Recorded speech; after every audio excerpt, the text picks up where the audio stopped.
Okay, if the police decide to come down on narcotics, prostitution, burglary, it means that they start to do their utmost, do as much as they can in order to restrict this particular crime or this particular sin, whatever it is. And so they're going to come down on that group. It means they're going to restrict the crimes which that group are committing, something like that. You know, you could come down on a group of people or you could come down on a crime, but all of them are exactly the same. They're synonymous, certainly. And the same for the next lot. We have hundreds of words for turning someone over to the authorities. That was another way of saying it in another phrasal verb video. You can also turn someone in, meaning take them to the police station or call the police and tell on them, grass on them, inform on them, rat on them, snitch on them. These sound particularly negative, rat on and snitch on.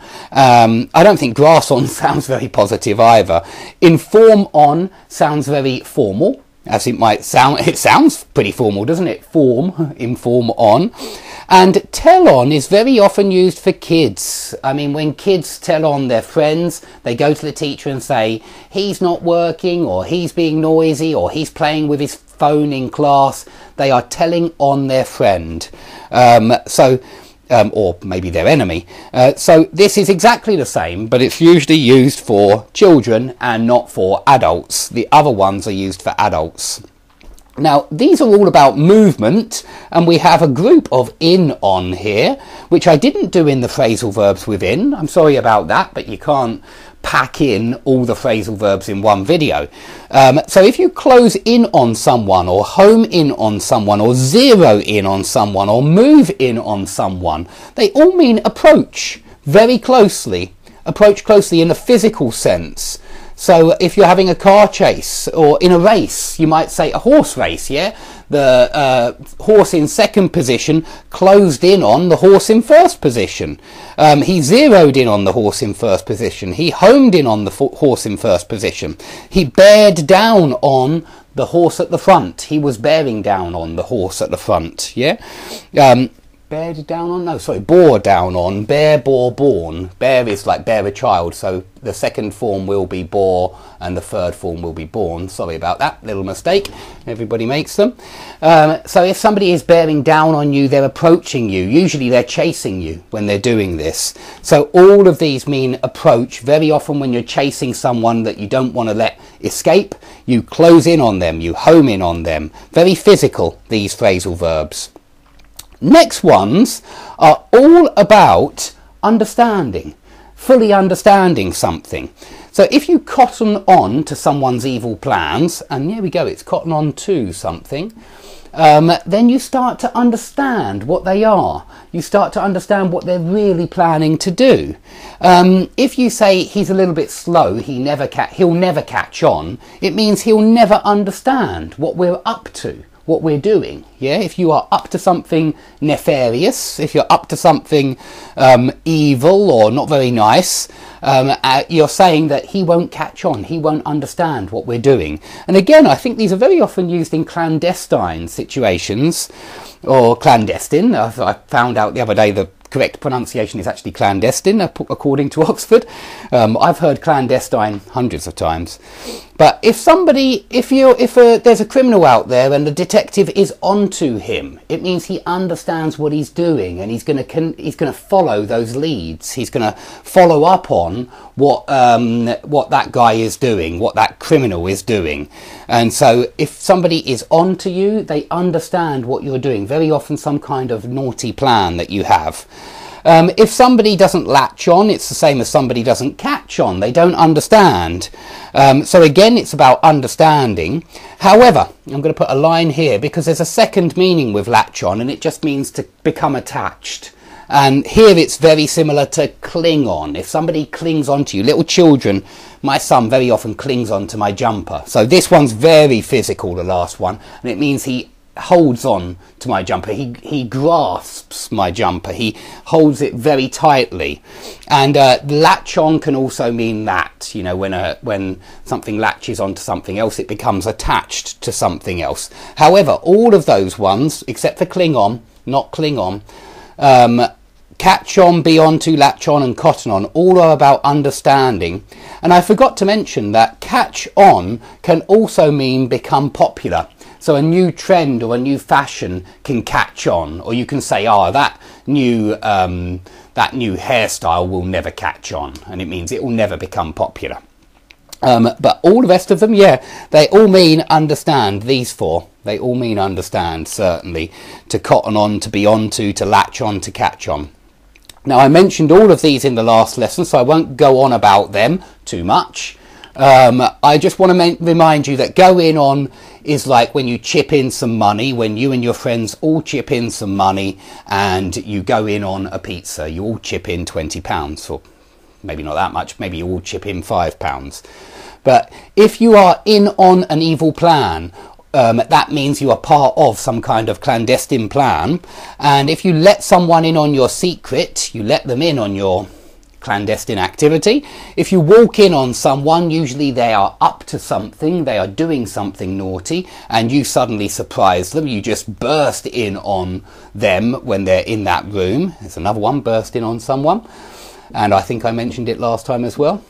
And if you listen in on someone's conversation, you're listening to their conversation, and so you're listening to something naughty or clandestine.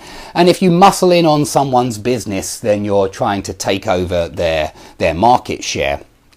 Now, if you pass on a message or you pass on an inheritance, you simply do what I'm sure many of you understand already. You give that message or you give that inheritance to that person. But pass on can also mean pass away, which is a euphemism for die. So if you want to offer your sincere condolences when somebody passes away, you probably use the word pass on and not die. Now, if you cheer someone on, you're on the side of the football, you're on the side of the football pitch and you're cheering on your child or you're cheering on your friend. You want them to win. If you egg someone on, you urge them to do something. You try to persuade them to do something. You urge them to do something. And if you say that something spurs you on, it motivates you. So I think all of these are quite similar because they're all about motivating you in some kind of way. So you might say, the extra money that I'm earning is spurring me on at work. Yeah, something like that. It's motivating you. If somebody cheats on their wife or cheats on their girlfriend, they're having an affair or they've got another girl on the side, we often say as well. So that one's clear, but I've put it on its own because I can't think of any others similar. There probably are though. If you try something on, you're trying on clothes, you're dressing, and if you put on your clothes, it's the opposite of take off, yeah, put on, take off. But if you put something on, you can also be pretending, which is similar to make out. So you might say, I might ask my kid if he's says that he's sick, especially the little boy, I might say, are you putting it on? Are you pretending? Are you really sick? Yeah, maybe you're just making out that you're sick, but you're not really sick. So put on could also mean pretend. If you happen upon something or stumble upon something, it means you suddenly come across something, run into something. Find by chance. Yeah, all of these would be find by chance. If you lead someone on, I'm sorry if I'm speaking too quickly, but I'm trying to pack in a lot of phrasal verbs in one lesson. But if you lead someone on, then you influence them. You try to put them up to something. You try to influence them in some kind of bad way. And so I think it's very similar to put someone up to something, lead someone on. Now, if you turn on the light, you just switch on the light. I hope there's enough light today. And if you turn someone on, you excite them sexually. The opposite would be turn someone off. And I did this in phrasal verbs with turn, so it's another, we're repeating, we're going through a lot of these phrasal verbs for the second time. Now, if you say that my parents frown on I don't know, maybe they frown on boxing. Maybe you enjoy boxing, but your parents frown on this sport. Then it's similar to they look down on this sport. They disrespect it. They don't like it. Frown is when you do that, yeah? When the lines come across your head because you're not happy about something. You frown when you're not pleased or not satisfied about something. And so if you frown on something, it means you don't like it for some kind of reason. It displeases you. Quite common again to frown on something. And I think similar to, well, not exactly the same, different nuances again, but it's similar to look down on something. So I've put it together.